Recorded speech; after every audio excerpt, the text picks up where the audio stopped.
So good morning again. Welcome to our online classes, and today we will discuss our science chapter number 11, and chapter name is air and water. In this chapter we will discuss about air and water. Clear?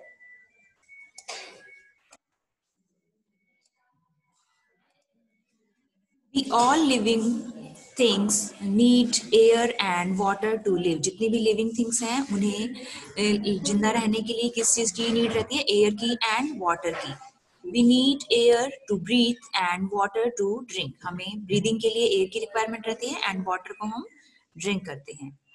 So here is some activity. Look at the picture below and write W for children using water and A for children using air in the boxes provided. Also discuss other uses of air and water in the class. Okay. यहाँ पर picture में देखिए हमें बताना है एक children है, ये क्या कर रहा है? प्लांट को वाटरिंग कर रहा है ना, पानी दे रहा है. तो यहाँ पे हम क्या लिखेंगे? W वाटर के लिए. एंड यहाँ पर बैलून में क्या ब्लो की जा रही है? एयर, हवा भरी जा रही है ना. सो हम यहाँ पर A लिखेंगे. देन ये जो गर्ल है ये वाटर ड्रिंक कर रही है, सो हम यहाँ पर लिखेंगे W. एंड नेक्स्ट देखिए साइकिल में एयर फिल की जा रही है इसकी ट्यूब में, सो यहाँ हम लिखेंगे air, A. So let's start. Read about air. Air is present everywhere. We cannot see air, but we can feel it when it moves. Okay. So air हर जगह present है, but हम air को देख नहीं सकते हैं. But जब air move करती है, तो हम इसे feel कर सकते हैं. The air is a mixture of gases and it contains about 78% nitrogen, 21% oxygen and 1% other gases like carbon dioxide, argon, helium, hydrogen and ozone. It also contains water vapor, dust and smoke.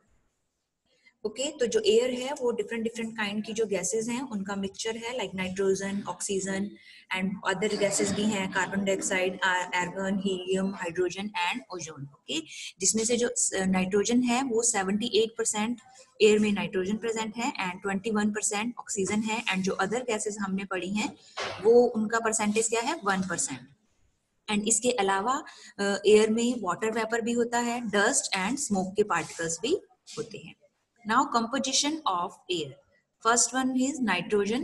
So nitrogen is not used by living beings directly from the air. जो nitrogen है वो जितने भी living beings हैं, means हम breathing के लिए air में से कौन सी गैस को इनटेक करते हैं? ऑक्सीजन को. ओके, तो जो नाइट्रोजन गैस है वो डायरेक्टली हम एयर से नहीं, जितने भी लिविंग बींग्स हैं वो नाइट्रोजन को डायरेक्टली नहीं लेते हैं from air.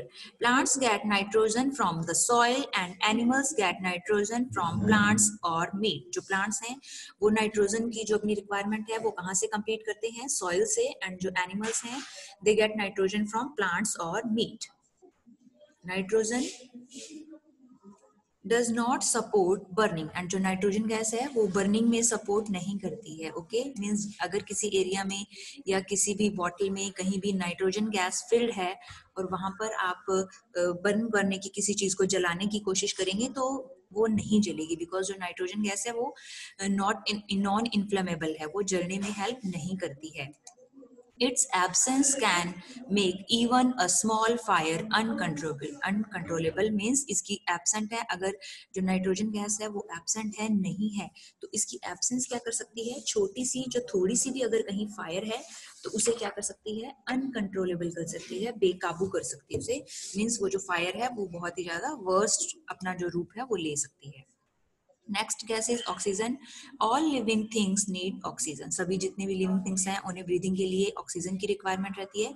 Oxygen is also needed for burning. और बर्निंग के लिए भी ऑक्सीजन का रिक्वायरमेंट रहता है. ओके, ऐसे मान लीजिए जैसे हम घर पे भी कहीं फायर ब्लो आउट कर रहे हैं, आग अगर हम जला रहे हैं, फायर ऑन कर रहे हैं, तो वो किसकी प्रेजेंस में है? ऑक्सीजन हेल्प करती है बर्निंग में. अगर आपने एक माचिस की तीली, मैच स्टिक जो है उसे आप जलाते हैं, ओके, तो जब तक ऑक्सीजन रहता है तब तक तो वो जलता है, ओके, बट जैसे ही ऑक्सीजन एब्सेंट होती है या वो पूरा जितना वो स्टिक है वो फिनिश हो जाता है, तब वो अपने आप क्या हो जाती है, पुट आउट हो जाती है, आग जो होती है बुझ जाती है। बट आप जलती हुई तीली के ऊपर कोई अगर जार से या उसे किसी गिलास से ढकते हैं, ठीक है, तो क्या होता है कि उसको ऑक्सीजन नहीं मिल पाती है, तो जो जो फायर होती है वो क्या हो जाती है, पुट आउट हो जाती है, बुझ जाती है। ओके, सो जो ऑक्सीजन है वो बर्निंग में हेल्प करती है।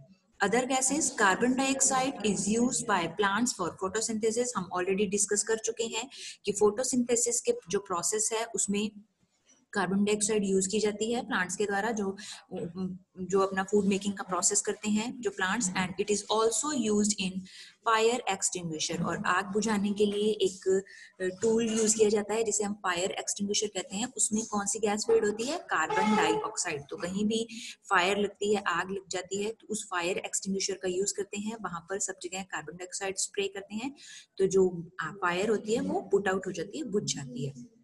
And argon is used in making bulb and fluorescent tubes. Okay, हम सब अपने घरों में bulbs and ट्यूबलाइट्स का यूज करते हैं। ओके, जो ऑर्गन गैस है वो एक नेचुरल गैस है, न्यूट्रल है ये गैस, एंड ये किस चीज में काम करती है, इमिशन ऑफ लाइट में। Okay, by a substance that has absorb light और इलेक्ट्रिसिटी। तो ये इलेक्ट्रिसिटी हमारे घरों में जो वायर्स में होती है वो बल्ब या ट्यूबलाइट तक पहुंचती है। ओके, एंड ये उसी लाइट को क्या करते हैं, उस लाइट का इमिशन करते हैं, ठीक है, जिससे हमें की रोशनी या लाइट जो है वो दिखाई देती है। So the heat from the tungsten filament generate light and the argon help prevent the filament from decaying. तो जो argon गैस है, अब लाइट में या ट्यूबलाइट जो वगैरह या बल्ब वगैरह होते हैं उसमें एक फिलामेंट लगा होता है टंगस्टन का। ओके, जो कि क्या करता है, लाइट जनरेट करता है, जो इलेक्ट्रिसिटी है उसे किस में कन्वर्ट करते हैं, उस लाइट को इमिशन कर देते हैं, उसे जो हमें जलती हुई ट्यूबलाइट दिखाई देती है, रोशनी जो इसे आप कह सकते हैं, उसमें कन्वर्ट कर सकते हैं।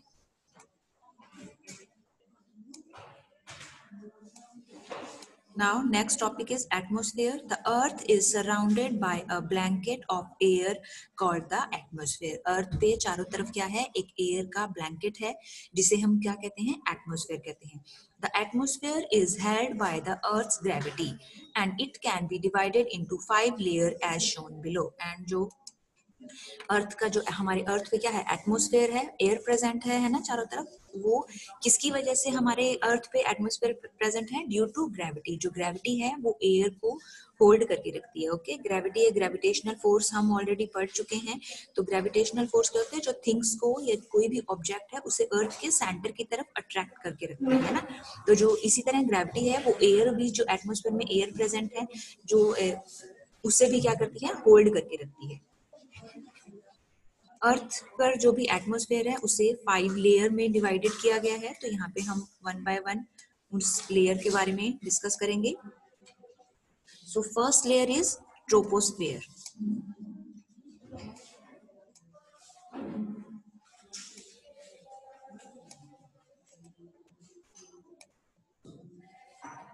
सो यहाँ पर 5 लेयर है। फर्स्ट देखिए यहाँ पर troposphere, then second layer is stratosphere, third one is mesosphere, fourth one is thermosphere and fifth layer is exosphere. तो हम वन बाय वन यहाँ पर इन लेयर के बारे में डिस्कस करेंगे। First is troposphere. Troposphere is the first layer above the earth surface. Earth की surface पे जो फर्स्ट लेयर है उसे हम ट्रोपोस्फेयर कहते हैं। And all changes in the weather occur in this layer. और हमारे वेदर में, मौसम में जितने भी चेंजेस हो रहे हैं, विंटर है, समर है, जो भी सीजन आ रहे हैं, वेदर आ रहे हैं, वो सारे जो चेंजेस हैं इस फर्स्ट लेयर में, ट्रोपोस्फेयर में होते हैं। Second layer is stratosphere. So stratosphere is the second layer. Many aircraft fly in this layer. हमारे जितने भी aircrafts हैं वो इस layer में fly करते हैं. And ozone layer that absorb harmful ultraviolet rays from the sun is present in this layer. और ozone layer के बारे में भी हम सब जानते हैं। तो वो जो ozone layer है वो भी इस जो हमारा अर्थ की जो एटमॉस्फेयर का सेकंड जो लेयर है स्ट्रेटोस्फेयर, यहाँ पर ही ओजोन लेयर प्रेजेंट होता है। Third layer is mesosphere, is the third layer.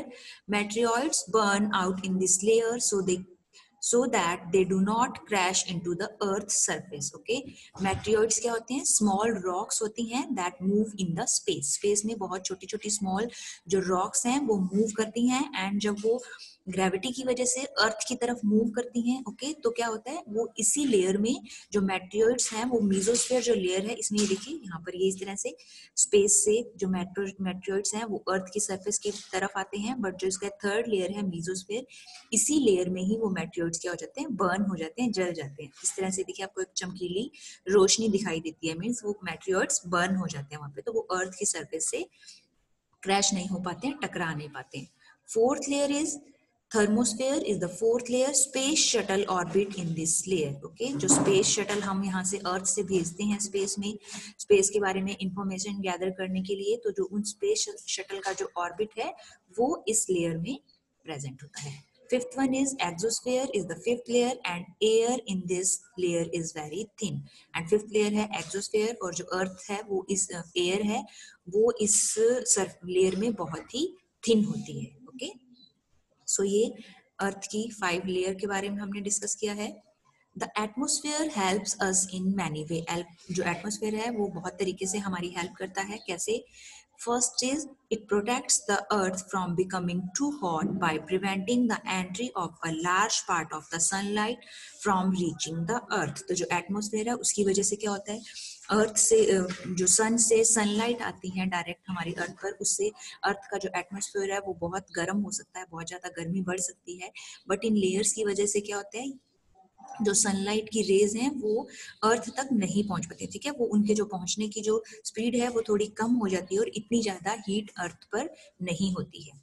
It protects earth from the harmful ultraviolet rays of the sun. जो अल्ट्रावायलेट रेज होती हैं वो भी यहाँ पर जो हमने ओजोन लेयर के बारे में डिस्कस किया था, तो वो इन जो हार्मफुल अल्ट्रावायलेट रेज हैं उन्हें स्टॉप करने में हेल्प करता है, वो रोकता है उन्हें, ठीक है। तो जो हार्मफुल अल्ट्रावायलेट रेज हैं जो हमें हार्म कर सकती हैं, वो भी, उससे भी हमें जो हमारा एटमॉस्फेयर है वो प्रोटेक्ट करता है। Third is it protect us from meteoroids. A meteoroid can make a hole or crater in the ground if hits it. ये हमें मेटेरियोइड से भी प्रोटेक्ट करते हैं। जो मेटेरियोइड्स हैं वो जो अर्थ की थर्ड लेयर हमने पढ़ी थी मीजोस्फेयर, उसमें आते आते वो क्या हो जाते हैं, बर्न हो जाते हैं। बिकॉज अदरवाइज जो मेटेरियोइड्स है अगर वो अर्थ के ग्राउंड पर हिट करेगा, टकराएगा, तो क्या होगा, वो वहां पर एक होल बना सकता है, एक गड्ढा बना सकता है। ओके, सो इस चीज से भी हमें जो हमारा एटमॉस्फेयर है वो क्या करता है, प्रोटेक्ट करता है।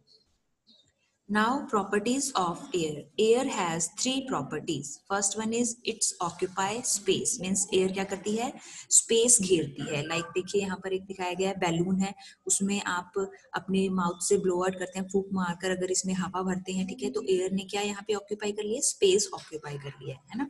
So this is the first activity of air, sorry property. Second is it has weight. Air में क्या होता है, वेट होता है। यहाँ पर भी आपको दिखाया गया, देखिए यहाँ पर एक बैलून था जिसमें हमने एयर नहीं भरी है, एंड दिस साइड दूसरे बैलून में एयर फिल्ड है। तो जिस बैलून में एयर फिल्ड है उस तरफ यहाँ पे क्या है, ये थोड़ा सा जो स्टिक है वो झुकी हुई है ना, इट मीन्स एयर में वेट भी होता है। Third one is it exerts pressure, means ये प्रेशर भी अप्लाई करती है, फोर्स अप्लाई करती है किसी भी थिंग्स पर। Okay, now write down names of 3 things in which air is filled. यहाँ पर आपको कोई भी 3 थिंग्स के नेम लिखने हैं जिसमें आप एयर फिल कर सकते हैं। फर्स्ट एग्जांपल आपको ऑलरेडी यहाँ पर दिखाई दे रहा है, बैलून। ओके, बैलून में हम एयर फिल कर सकते हैं। Second one is tyre tubes. Okay, जो हमारे बाइसिकल्स हैं या व्हीकल्स हैं उनके जो टायर हैं उनकी ट्यूब्स में भी हम क्या फिल करते हैं, एयर फिल कर सकते हैं। एंड थर्ड वन है जिसमें हम एयर या गैस फिल कर सकते हैं, दैट इज फायर एक्सटिंग्विशर, है ना, उसमें भी हम एयर फिल कर सकते हैं।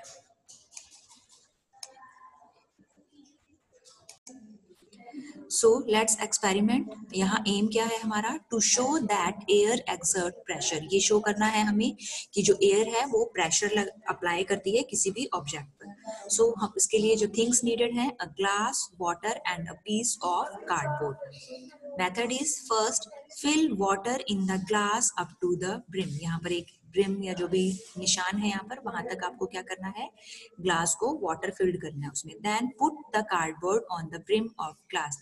और उसके बाद में ये जो कार्डबोर्ड या एक गत्ते का टुकड़ा भी आप कह सकते हैं, उसे आपको लेना है और इस ग्लास पर आपको क्या कर देना है, रख देना है।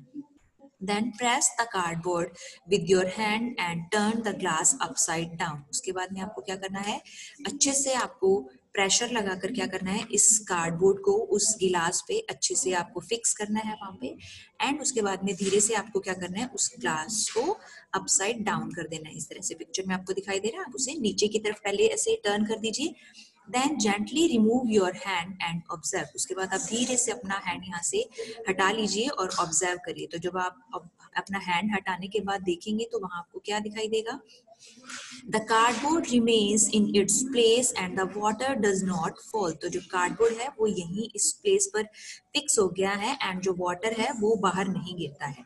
इससे क्या कंक्लूजन निकलता है कि the pressure exerted by the air outside keep the cardboard in its place. तो जो एयर ने प्रेशर यहाँ पर एक क्रिएट किया, उससे क्या हुआ है, ये जो कार्डबोर्ड है अपने प्लेस, इस प्लेस पर क्या हो गया है, फिक्स हो गया है। ओके, इट मीन्स एयर यहाँ पर क्या कर रही है, प्रेशर एक्सर्ट कर रही है, प्रेशर लगा रही है, जिससे कि कार्डबोर्ड नीचे नहीं जा रहा है एंड जो वाटर है वो भी बाहर नहीं आ पा रहा है। Clear? Take a juice can and make a hole on one side. इसी तरह एक दूसरा हम एक्सपेरिमेंट करके देखते हैं। आप इस तरह से एक जूस का कैन लीजिए और उसमें वन साइड में आपको क्या करना है, होल करना है। When you tilt the can, juice flows out slowly। और जैसे ही आप इस कैन को स्लांटिंग पोजीशन में लाएंगे, थोड़ा टेढ़ा करेंगे, टिल्ट मीन्स स्लांट पोजीशन में लाना, so juice flow out slowly. तो जूस क्या होगा, धीरे धीरे बाहर आता है।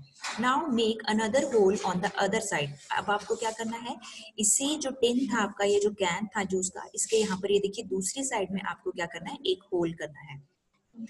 Now the juice flow out rapidly. तो अब क्या हो रहा है, जैसे ही आपने यहाँ पे एक और दूसरा होल, अनदर होल यहाँ पर बनाया, तो जूस जो है वो बहुत ही तेजी से रैपिडली क्या हो रहा है, फ्लो आउट आ रहा है, बाहर हो रहा है। क्यों हो रहा है ऐसा? This happens because the air pressure. ये एयर प्रेशर की वजह से हो रहा है। Air enters the can from the second hole and it pressure pushes the juice out of the can. यहाँ से एयर एंटर कर रही है और वो एक प्रेशर अप्लाई कर रही है यहाँ पर। उस प्रेशर की वजह से जो ये जूस है ये रैपिडली इस कैन से बाहर आ रहा है। ओके, सो इन दोनों एक्सपेरिमेंट से हमें पता चलता है कि जो एयर है वो प्रेशर क्रिएट करती है, अप्लाई करती है। Air pressure helps us in many way. And जो एयर प्रेशर है वो भी हमें बहुत तरीकों से हेल्प करता है। It help us to drink juice through a straw. ये हमें स्ट्रॉ के जो थ्रू हम जूस ड्रिंक करते हैं वो किसकी वजह से करते हैं, एयर के प्रेशर की वजह से ही हम इसको ड्रिंक कर पाते हैं स्ट्रॉ के through. Second one is it helps in filling fountain pen and syringe. इसी प्रेशर की वजह से हम जो फाउंटेन पेन है उसमें इंक जब हम फिल करते हैं वो कर सकते हैं, या फिर सिरिंज में जब भी आप इंजेक्शन, आपने कभी देखा होगा तो जब उस बॉटल में से जो मेडिसिन है उसको इंजेक्शन में या किसी सिरिंज में फिल किया जाता है तो वहां पर भी एयर का फोर्स होता है। Okay, and it helps in using dropper. इसी तरह ये ड्रॉपर में भी हमें हेल्प करता है। ये देखिए यहाँ पर ये जो पोर्शन होता है इसे आप दबाकर क्या कर सकते हैं, एयर का प्रेशर क्रिएट कर सकते हैं और उस प्रेशर की वजह से ये यहाँ पर फिल्ड हो जाता है एंड इसी प्रेशर की वजह से आप प्रेस करके इसको आप ड्रॉपर की तरह यूज भी कर सकते हैं।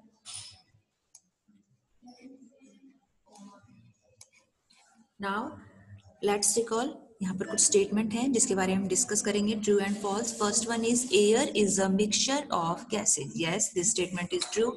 हम ऑलरेडी डिस्कस कर चुके हैं कि जो एयर है वो क्या है, गैसेज का मिक्सचर है। So this statement is true. Second one is oxygen is needed for putting out fire। जो ऑक्सीजन है वो फायर को पुट आउट करने के लिए नीड होती है। सो ये स्टेटमेंट क्या होगा, फॉल्स होगा।